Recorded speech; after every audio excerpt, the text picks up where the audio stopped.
geldiniz. Bugün sizlerle sushi mukbang yapıp yani sushi yiyip mukbang videosu çekeceğim. Yani sushi'yi tercih ettim.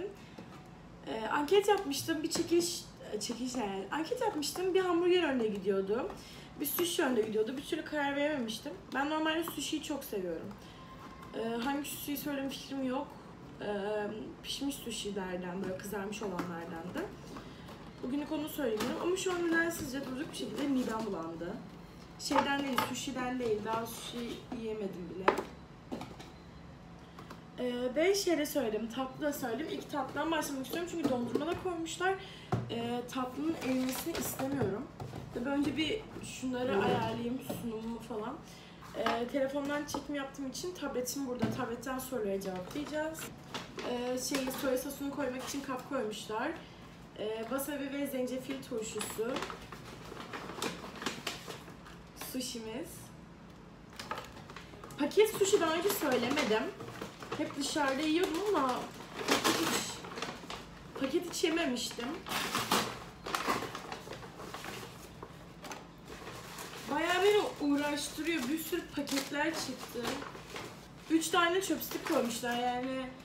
3 şey söyledim. O yüzden mi chopstick 3 tane falan. Kendimi bir hayvan gibi hissettim. Şunları kıracağım.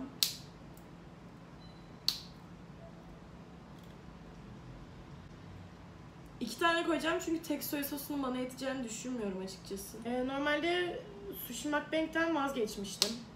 Bilmiyorum. Bazen ara sıra oluyor. Durduk yerde vazgeçiyorum. Ya aslında şu yüzden vazgeçmiştim. Durduk yerde sayılmaz da tam. Arka plan bulamadım. Salona gittim. Salonun arka planını beğenmedim. Buraya geldim. İlk başta buranın da arka planını beğenmedim. Güneş şimdi battı. Batınca daha da güzel durdu. Bu karides cipsi. Karides cipsine gerçekten bayılıyorum. Sadece tek başına tadı güzel değil. Yani ottan farkı yok. Tad almıyorsun. Bu plastik tadı gibi. Ama soya sosuna bandırınca tadı ortaya çıkıyor. Çok kokuyor. Tek kötü yanı bu. Kokusu aşırı fazla.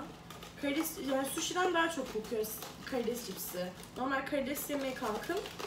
Yani o bile o kadar kokmuyor. Hem dışarıda söyleyin sipariş kokuyor. Hem eve gelince de kokuyor. Şu ortamı falan bir ayarlayayım. Ondan sonra da zaten şey yapacağız.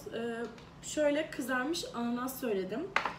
Kızarmış ananası ilk defa yiyeceğim. Dondurmayı üstüne döküyorum. Zaten erimiş. Kızarmış ceviz de var. Her şey var ama içine peçete koymamışlar. Acaba burada var mı?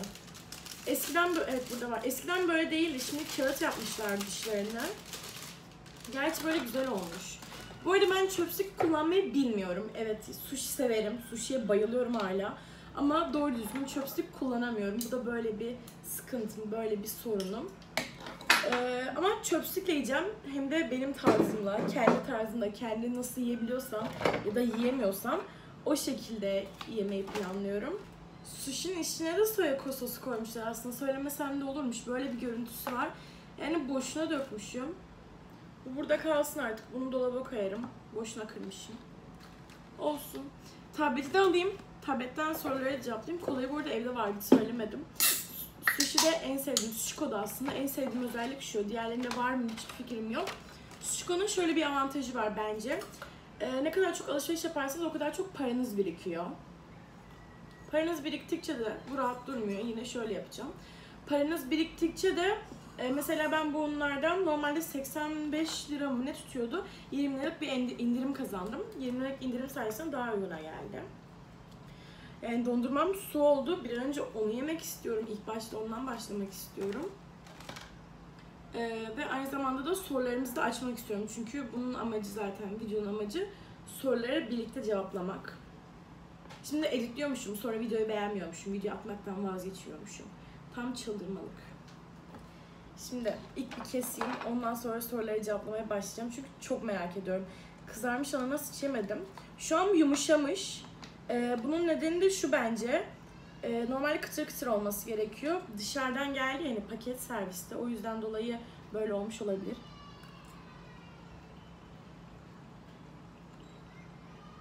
Ama bir şey diyeyim mi? Çok güzel. Eğer şey olmasaydı, orada direkt yeseydim kıtır kıtır net daha güzel olurdu. Şimdi ilk soru, bu çok sorulu. İlk TYT netim. Ben daha TYT denemeleri çözmeye başlamadım. Hala o çözecek seviyeye geldiğimi kendimi hissedemiyorum. Neden bilmiyorum. Cesaretim yok aslında sonuçlardan dolayı. Ama birkaç hafta içinde çözmeyi planlıyorum.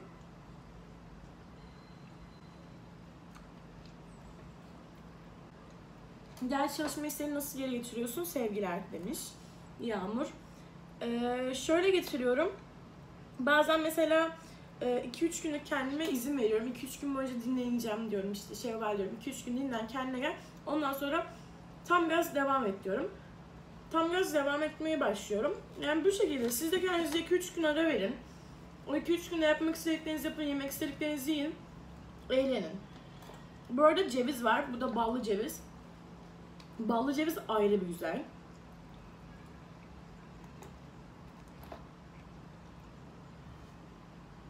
Sence rant alınmalı mı? Yani sana faydalı oldu mu ve kitapların soruları nasıl? Ben faydalı olduğunu düşünüyorum. Çünkü bir ara bizim okulda kimya hocamız yoktu. Uzun bir süre kimya hocamız gelmedi ve ben kimya dersi kimden alabilirim? Rant'ın hocalarını ben çok beğeniyorum anlatımlarını. O yüzden dolayı ben yararlı olduğunu düşünüyorum bana. Ki sınav sonuçlarından da öyle anladım. Kitapların normal seviyeye göre bir tık daha zor. Yani Esen Yayınları'nın kaynağı zor ama bu yılki limit yayınları olacakmış. Geçenki kadar zor olacağını düşünmüyorum o yüzden. Ya yemek yerken konuşmak çok ilginç bir durum ya. Ben alışık değilim böyle yemek yerken konuşmaya. Küçükken hep büyüklerimiz der ya yemek yerken ağzını kapat, konuşma. Hani yemek yiyince de çok garip hissediyor insan.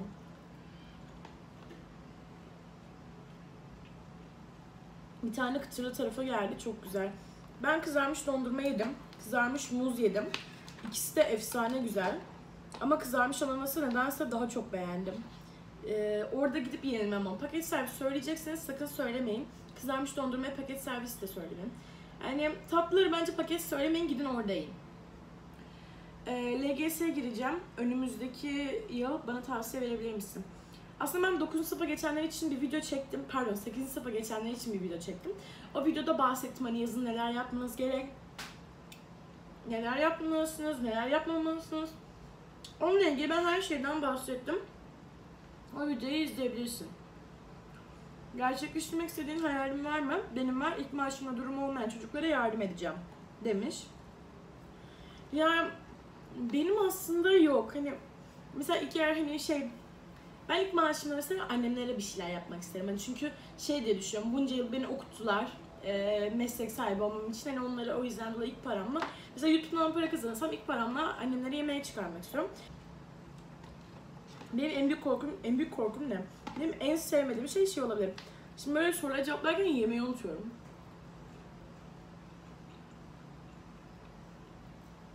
En sevdiğim ve sevmediğim meyve ve sebze. En sevmediğim meyve, sevmediğim değil yani böyle çok. Kayısıyı pek sevmiyorum. Kayısından pek haz ettiğim söylenemez yani. Kayısıyla aramız iyi değildir. En sevdiğim meyve net erik. Yani eriğe bayılıyorum. Yüzüne hangi ürünleri kullanıyorsun? Bununla ilgili bir bakım videosu çekmek istiyorum. Instagram'da nasıl bu kadar büyük bir kitleye ulaştım? İnanın hiç bilmiyorum. Aslında benim kitlem daha fazlaydı. 15.000 falandı. Sonra ben bir yıla yakın paylaşım yapmadım. Bilmiyorum, hevesim gitmişti. Okuldaki arkadaşlarımla sorun yaşayınca her şeyden bıkmıştım. Kimseyle konuşmak istemiyordum. O yüzden dolayı ben Instagram hesabımda açıktı. Bir ara dondurdum hatta. Paylaşım yapmayı hiç istemiyordum. Çünkü paylaşım yapınca kendimi kötü hissediyordum. Şimdi tatlımın yarısı kaldı. Onu oraya koydum. Hep tatlıdan gitmek istemiyorum. Şimdi sushi ile karidesiyim. Öncesinde biraz hiç sevmiyorum ama zencefil turşusu yiyeceğim. Çünkü zencefil turşusunun şöyle bir özelliği var. Ağzınızdaki o tadı nötrlüyor. Dediğim gibi chopstick'le tutmayı bilmiyorum. Ne kadar video izlesem de yapamıyorum. Yani lütfen çok yargılamayın. Tutamazsam, beceremezsem de yorumlarda chopstick tutmayı bilmeyen gelmiş burada sushi yiyor demeyin. Yani tutamıyorum işte. Bana özel ders vermek isteyenler yazsın. Hiçbir şekilde beceremiyorum. Nefret ediyorum zencefil şeyinden. Çok bence kokusu bile çok kötü.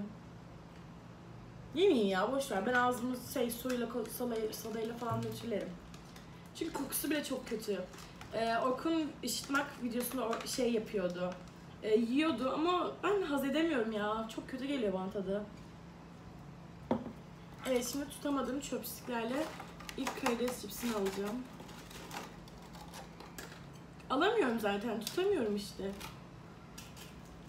Şimdi YouTube kanalı açacaklara ne tavsiye verirsin? Bence YouTube kanalı açacaksanız ileride şu kafaya girmeyin sakın. İşte okuldaki arkadaşlarım öğrenirse rezil olurum diye bir düşünceye sahip olmayın. Ben o sahiplikle bir süre videolarımı gizledim.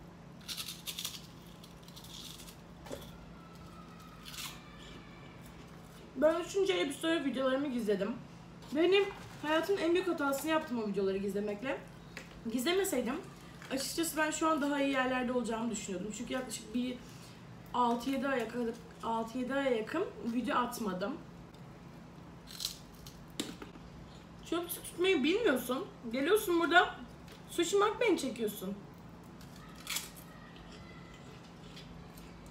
YouTube'a nasıl başladım? Ben 5. sınıftan beri YouTube videoları çekiyordum ama YouTube'a asla atmıyordum çünkü cesaretim yoktu. Kendimde o şeyi göremiyordum, hani insanlar dalga geçer, insanlar beni dışlar düşüncesinden dolayı açamıyordum. O zamanlar Buket Sena vardı. Bunu ben nasıl bütün ağzımla atayım? Bunu illa kırmak zorundayım. Böyle şey gibi duruyor, plastik gibi duruyor da tadı çok güzel. İşte Buket Sena falan vardı o zamanlar. Ben çok seviyordum onu, bayağı seviyordum. Böyle Kupa Kız, Deniz abla falan vardı. İşte dedim bir ara, sonra dedim ki bu Instagram sayfasını açtım, orada videolar paylaşıyordum. Şey var dedim, burada videolar paylaşıyorsun. YouTube'a niye atmıyorsun? İlk başlarda yüzümü göstermeyerek attım. Sonra dedim ki hani göster kızım, ne olacak yani falan dedim. Sonra göstermeye karar verdim. Bu seneki en komik ya da unutamadığın anın içinde ben de olayım demiş Dilasu. Bu hallerini görünce acaba insanlar şu an dalga geçiyor mu? Çünkü ben mesela mukbang videosu izleyince dalga geçmiyorum ama bazıları yorumları okuyorum, işte hayvan gibi yiyorsun, kullanmasını bilmiyorsun, yok işte keko, kezo, bir sürü şeyler yazıyorlar. Ya bence çok saçma aslında yani. Kendi halkımızın bize böyle yapması. Yani tanımadığı insanlara böyle yapılması gerçekten çok saçma. Dilan demiş ki unutamadığım bir an. Şimdi onunla ilgili şöyle bir anım var, unutamıyorum. Şimdi o su içiyordu. Ben suyu böyle vurdum. Canlı yayına atmışım zaten. Sonra üstüne döküyordu. Sonra beni kovalamaya başladı. Hilal abla var bizim o sekreter odasında. Hilal ablanın odasına gittim, dedim ki hani burada beni ıslatamaz. Sonra bir baktım orada beni ıslattı. Eğer fotokopi makinesine gelseydi bayağı bir masrafa giriyordu Dilas. Sonra ben şeyle düşündüm. Büyük bir ihtimalle Dilas'la bir hafif çaplı tartışırız ya. Çünkü atıyorum biz yer kavgası bile yapabiliyoruz, hani böyle minik şeylerden kavga ediyoruz. Orada hani birbirimize bayağı kötü ıslattık. O ıslattı, ben ıslattım, o ıslattı, ben ıslattım. Herhalde dedim konuşmayacağız, bayağı bana bir trip atacak falan diye düşündüm. Sonra derse girmedik. Ders şansımıza matematikte çok mutlu oldum girmediğimiz için. Sonra biz gülüyoruz yani. Bayağı girmedik. Boş bir sınıf bulduk. Orada oturup birbirimize gülüyorduk. Bir ara senin dalga geçen arkadaşların yüzünden ağlamıştın. Ne oldu bu kadar sinirlendirdiler? O konu yok mu okulun? Okul beni öldürüyor.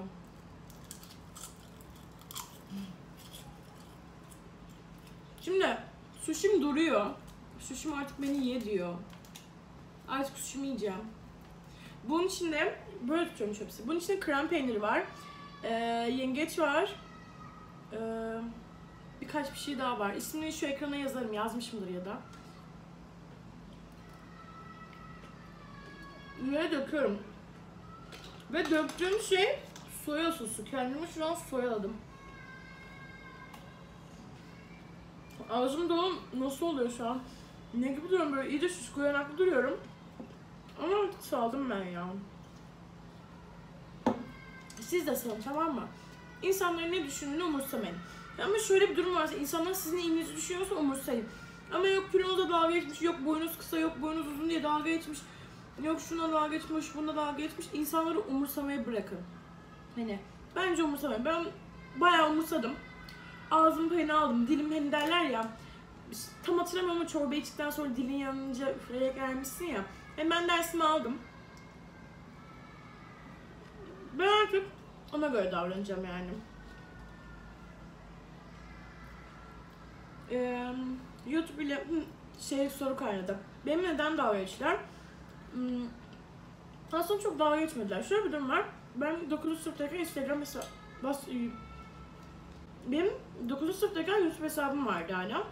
Videolar açıyordum ve o sıralar hani YouTuber'ları çok seviyordu insanlar. Ben dedim ki okulda YouTube'da kendi çapımda video çekiyorum dedim. Aynı bu lafı dedim. Hani YouTuber'ım falan da hiçbir şekilde demedim. Sonra baktım. O zamanlar da 1000 abonem mi ne var hani az.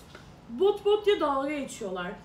Yok işte videolarımın taklidini yapıyorlar, dalga geçiyorlar sürekli durmadan. Her günüm ağlıyordu okulda, her gün ağlıyordum. Sonra ben bunu gizledim. Öğrenmemişlerdi. 10. sınıfta YouTube kanalımı kapattım işte. Hayatımın en büyük pişmanlıklarından biri o. Kapattım. Ondan sonra işte açayım dedim 11. sınıfta, ne olacaksa olsun dedim. Sonra çocuğum biri öğrendi. Korktum yine dalga geçerler mi falan diye. Ağladım falan hatta. Başlar böyle dalga geçer gibi oldu. Sonra arkadaşım falan konuştu onlarla.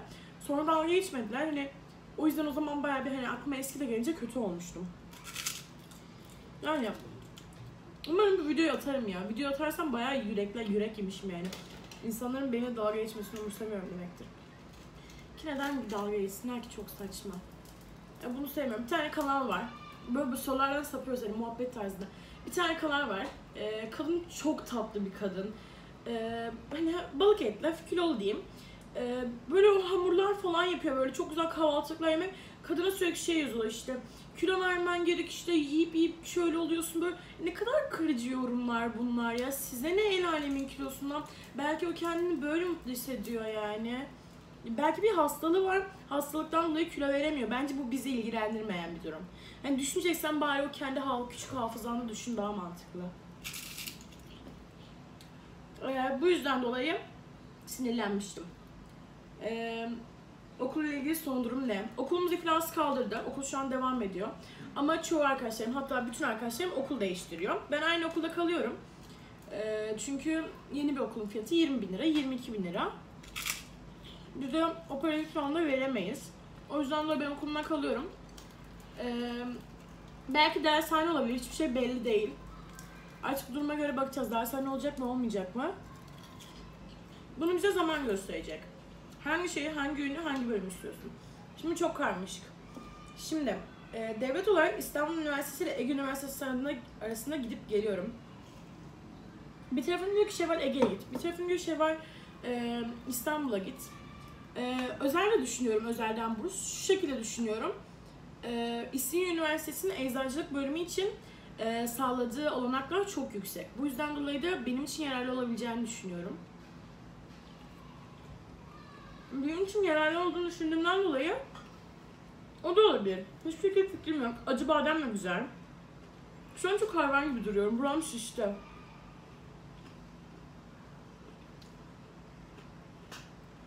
En sevmediğim yorum gelmiş. En sevmediğim. Boy ve kilo. Boyumu da söylemeyeceğim. Kilomun da, boyum ne kısa ne uzun. Kilom da yani. Bence insanlar bunları merak etmemeli. Kaç yaşındasın? İsmini söyler misin? Baran demiş. Baran. Kaç yaşındayım? 17 yaşıma gireceğim. 10. sınıfa geçenlere tavsiyen nelerdir? 9. sınıfınız eğer şeyse, memnun değilseniz, 9. sınıfta ders çalışmadım, yattım, uyudum diyorsanız 9. sınıfı tekrar etmenizi öneririm. Paragraf falan çözün. Öyle çok yoğunlaşmayın. TYT çalışın diyeceğim. Daha TYT görmediniz. O yüzden böyle çok kendinize haksızlık etmeyin. Sevgilim var mı denmiş. Sevgilim yok. Çok fazla 10. sınıfa geçenlerle ilgili soru var ya. Ben bununla ilgili bir video mu çeksem acaba? Ben bir iki kişi diye düşündüm de bayağı 10. sınıfla ilgili sorular var.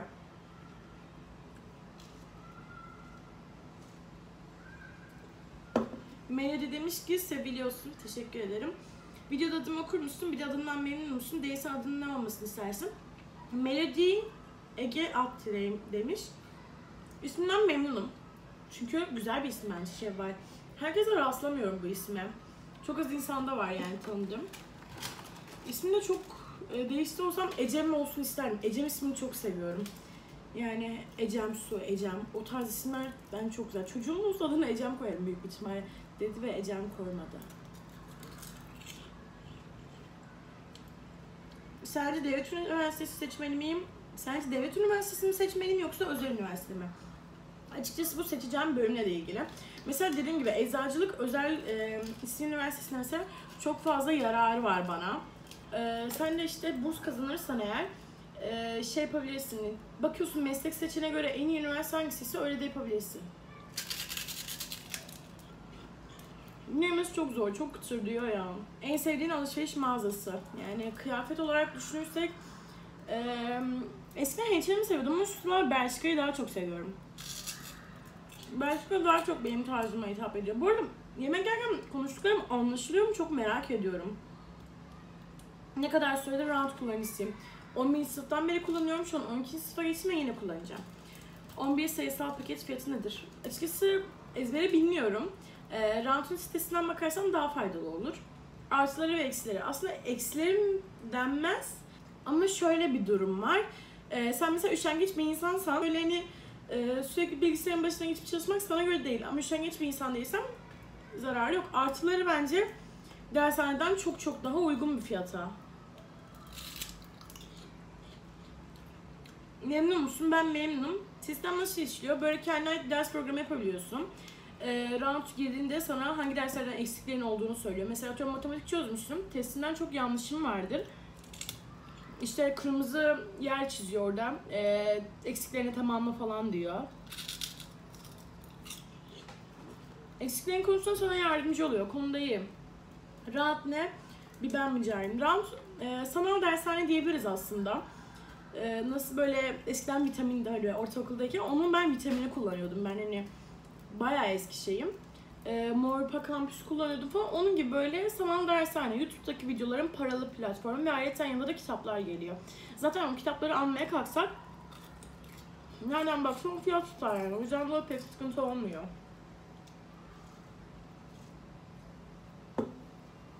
Çok cringe olmuyor mu yani yemek yerken konuşmak? Şu an aşırı şiştim.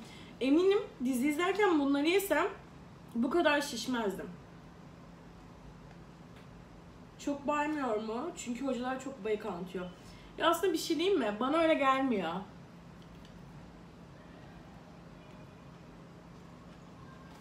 Bana çok bayık anlatıyorlar gibi gelmiyor. Ben özellikle kimya hocasını çok seviyorum. Kimya hocası çok güzel anlatıyor konuyu. Ya aslında bu insandan insana değişen bir şey. Mesela sen X hocasının anlatmasını sevmezsin. Ben X hocasını severim. Sen Y'yi seversin, ben Y'yi sevmem.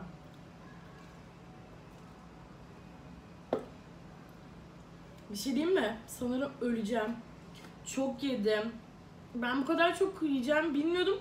Ye bitmiyordum sushi. 8 parçaydı. 3 parça kaldı. Bunun zaten yarısı dolu. Yarım parça, bir parça da kızarmış ananas bıraktım tatlı. Videoda 20 dakika editler 20 küsur dakika. Videoda 20 küsur dakika editlerken bayağı zorlanacağım. Artık elimle yesem bence sorun olur mu? Şunu elimle yemek istiyorum artık. Yoruldum.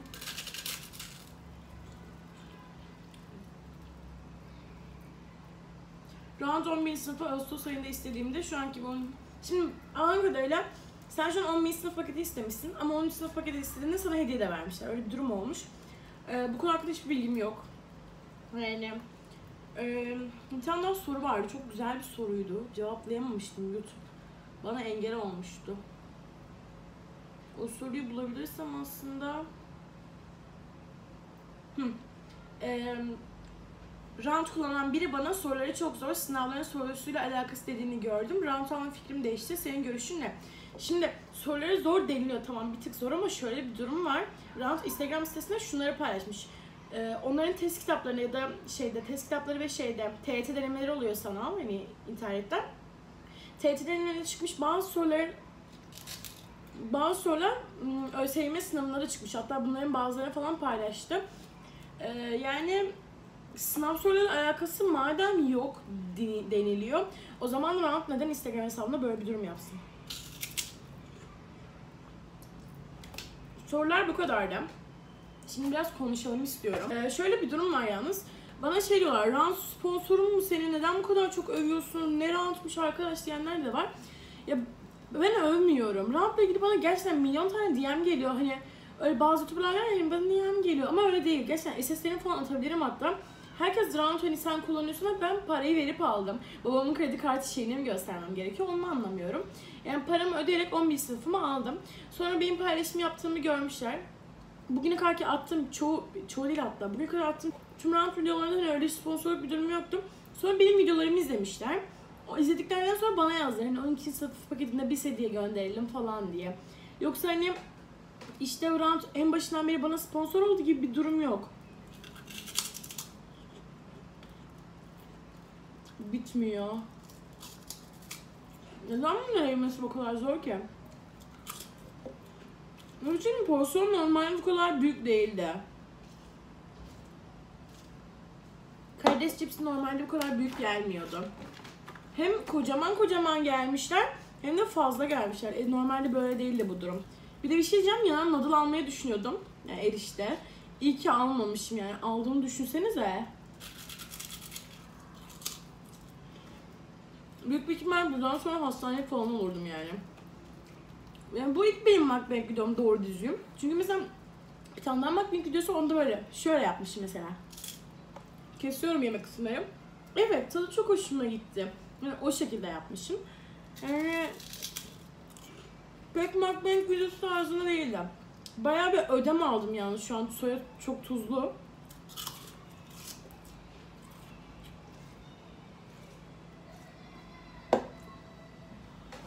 Sushi'yi size yakından göstereyim. İlk sushi deneyecekseniz bu sushi'yi deneyin yani. Çünkü bunu denedikten sonra diğerlerini deneyin, sizin için daha iyi olur. Ben somonu mesela onu da seviyorum ama görüntüsü kötü çünkü çiğ somon olduğu bayağı belli oluyor. Bunda çiğ bir şeyler varmış gibi durmuyor. Şimdi düzgün tutabilirsem.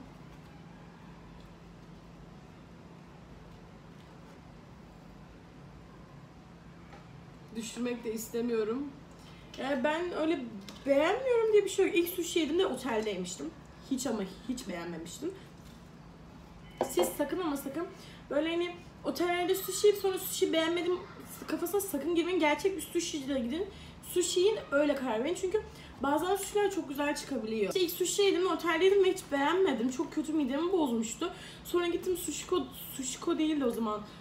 Sushi'in mi, Sushoi mu? Öyle garip bir adı vardı. O zamanlar Sushiko değildi. Yani bizim orada Sushiko yoktu. Başka bir yerde yemiştim. Tadını çok beğenmiştim. Sonra işte o günden beri sushi'yi seviyorum. O günden beri sushi'ciyim. Neden sen şimdi öyle olun ki? Karides cipsini de bana arkadaşım önerdi. Dedi ki yersen sakın soya sossuz yeme dedi. Soya sossuz yeme dedi. Soya sosuyla net daha güzel. Hani böyle yemek yerken kameraya konuşuyorum ya, bir garip geliyor. Mesela bu soya sos değil. Bir tane soya sossuz alıp deneyelim. Bakalım tadı nasıl. Bu arada aranızda gerçekten wasabi seven var mı? Ben wasabi sevmem. Böyle yine şunu söyleyeyim, ilk sushi yiyecekler sakın böyle tamamı yosunlu yemeyin. Üstü böyle kızarmış falan seçin.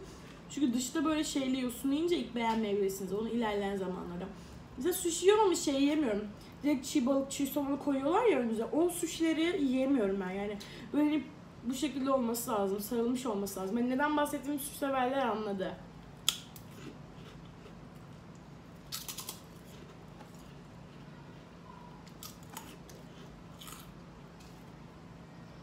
Şimdi sossuz deneyeceğim. Ya bayağı fazla geldi. Bunun yerine sushi'yi ben yiyebileceğimi sanmıyorum. Çöpe atacağım. Çöpe atmak da istemiyorum. Bizim aile kimse sushi sevmiyor. Ama sossuz da güzel ama çok kötü almıyorsun. Hem belli karides cipsi oldu da. Karides yediyseniz belli. Şey işte atacağım. Ailede kimse sushi sevmiyor. Ne annem genelde çiğ şeyleri sevmiyor. Evet, ben de çiğ şeyleri sevmiyorum ama neyse babam da sushi sevmiyor. Tek aile sushi seven benim. Yani şey denemek istiyorum. İrem Çalhan'ın bir videosu vardı. Nutellalı sushi denemişti. O çok güzeldi. Ben de ondan denemek istiyorum. İnşallah bir gün denerim. Aile sushi sevmeyen olmaması üzücü biliyor musunuz? Çünkü sürekli sushi söyleyemiyorsun. Aslında iyi bir şey. Sürekli sushi yemek insanı boya ve pahalı bir şey. Gerçi balık yani normal pahalı olması da ama balıkları koydukları miktar minicik. Yani pahalı bir şey. Bütün suşiciler pahalı ki. Bir tek sushi kola değil. Bütün suşiciler pahalı. Ucuz sushi görmedim ben ya.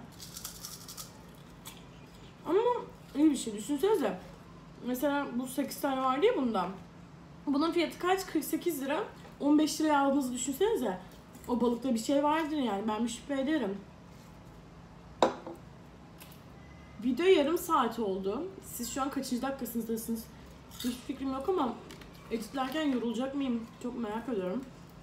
Yani rahat anlayacağınız öyle babamın kurduğu bir şirket falan değil yani. Yanlış anlaşılmasın.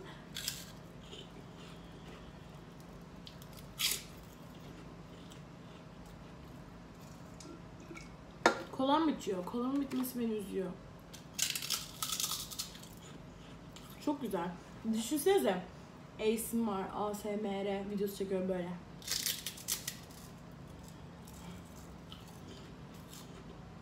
Evet. Şu an ASMR çekiyorum. Çok garip yani. O videoyu izleyip resmen rahatlayanlar var mı? Ben rahatlamıyorum. Ben hiçbir şekilde rahatlayamıyorum. Böyle sushi sevmiyorsanız da net bu karides cipsi alabilirsiniz ya. Fiyatı 16 mı 18 mi ne? Pahalı. Ama balık olduğunu düşünelim. Karides aslında böcek. Ama balık. Karides balık mı böcek mi? O çok tartışılabilir bence bir konu.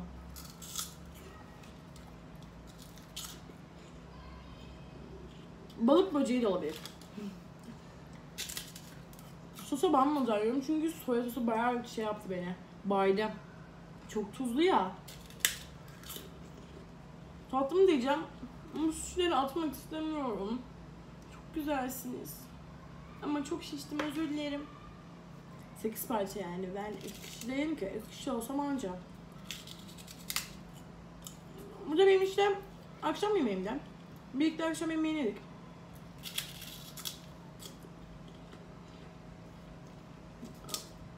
Ders vlogları gelecek. Yakın zamanda ders vloglarıyla yüklemeye devam edeceğim. Şu sıralar ara verdim farkındayım ama çekiyorum. Çekmeyi bıraktım bir durum yok. 3-4 gündür çalışamadım. Ben çalışmaya başladım. Çok güzel oluyor böyle kıtır kıtır gidiyor yani sohbet ederken. Bu arada çok kişinin sınavı açıklandı. Benim arkadaşlarımdan çok fazla mezuna kalan var. Siz de mezuna kaldıysanız üzülmeyin. Artık siz de 22 yalnız 2020 tayfadansınız. Birlikte yapabiliriz bunu. Ben bilmiyorum ama bizi çok ellemeyin yani. Çok da bizi geçmeyin.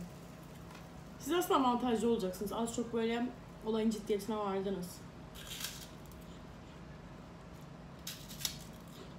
Bana şeyde soruluyor. Dershane mi sence yoksa evden çalışmamak mı? Dershaneye gitmediğim için bu konu hakkında hiçbir fikrim yok. Yani şimdi derim dershane ama ev ortamı daha iyidir. Ve şu da çok soruyor. Ben derece yapmak istiyorum. Sence rant bana göre mi? Açıkçası benim derece yapmak gibi niyetim yok. Ben eczacılık kazanmak istiyorum. Benim tek hedefim o şu an. Yani o yüzden dolayı derece yapmak isteyen için bir round bilemiyorum. Yani derece yapmak isteyen biri için round nasıl olur? Hiçbir fikrim yok aslında derece yapmak isteyen biri için. Sonunda bitirdim karides cipsini. Sushi de çöpe gidiyor. Özür dilerim sushi. Beni çok şişirdin. Şimdi dondurmamı yiyeceğim. Tatlı mı? Dondurma değil şey. İşte tatlıların en kötü yanı bu ya. Sushi ile birlikte söyleyince tatlı eriyor yani doğal olarak. Ama yani söylemeden de yapamıyorsun. İşte 40 dakikalık bir video oldu. Ben bu videoyu nasıl editleyeceğim? Şu an var ya, o kadar çok ananas var ya zaten cıvıklaşmış ki. Size anladım tabii yani yarım saattir 40 dakikadır burada duruyor. Ama çok güzel ya. Ballı, tarçınlı, kızarmış ananas. Ceviz de çok güzel. Sırf bunun için no sadece ceviz de var, sadece cevizi bile söylenebilir. Video izlerken bir tane çok komik durduğumu düşüneceğim. Ve diyeceğim ki şey var bu videoyu YouTube'a atma. Ama sonra diyeceksin ki diyeceğim ki şey var ne olacak be aman deyip atacağım hissediyorum. Sushi orada bana öyle bakma. Çok şiştim, seni yiyemem. Aşırı şiştim. Bu arada Şuşko'ya giderseniz şu cevizlerini ekleyin. Her tatlının yanında ceviz geliyor. Dert etmeyin. Ayetlerini söylemenize gerek yok. Aşırı güzel ya. Normal ceviz değil, ballıyorlar, kızartıyorlar, bir şeyler yapıyorlar. Çok ama çok lezzetli oluyor. Aşırı beğeniyorum. Yani önüme koyup bunun için bu ceviz dolu olsun yerim. Net yerim yani. O karides cipslerinden cevizlerin hepsi olsa bir de cevizler mix'i sayardım. Bitiririm. Net bitiririm çünkü aşırı güzel bir şey. Evet, benim mukbang, sushi mukbang videom bu kadardı. Umarım video hoşunuza gitmiştir. Bir sonraki videolarda görüşmek üzere. Kendinize iyi bakın.